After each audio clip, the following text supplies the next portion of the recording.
भूत की कमाई। गांव में एक छोटा सा घर था जिसे लोग पुराना हवेली कहते थे।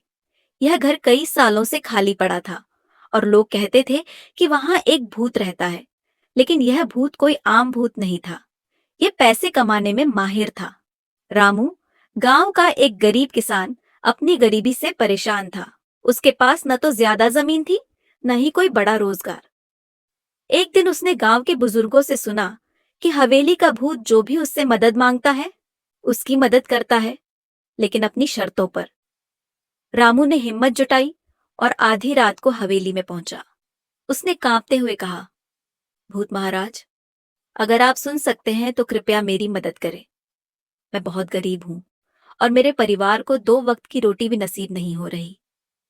तभी हवा तेज चलने लगी, खिड़कियां खड़खड़ाने लगी और एक धीमी सी आवाज आई, मैं तुम्हारी मदद करूंगा, लेकिन बदले में मुझे तुम्हारी ईमानदारी चाहिए। रामू ने सहमति में सिर हिला दिया। अचानक एक सोने की थैली उसके सामने प्रकट हुई। भूत ने कहा, ये पैसे इस्तेमाल करो, लेकिन इन्हें अच्छे कामों में लगाना। यदि तुमने इनका दुरुपयोग किया तो मैं तुम्हारे पास वापस आऊंगा।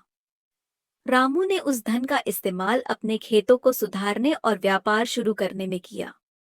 कुछ ही महीनों में वह गांव का सबसे सफल किसान बन गया। लेकिन रामू ने भूत से किया अपना वादा नहीं तोड़ा।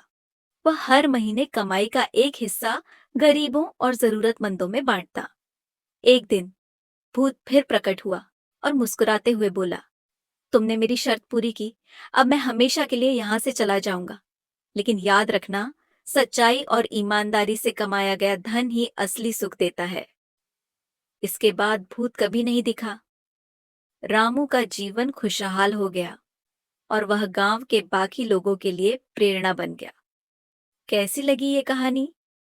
क्या ये मजेदार और अलग थी? हे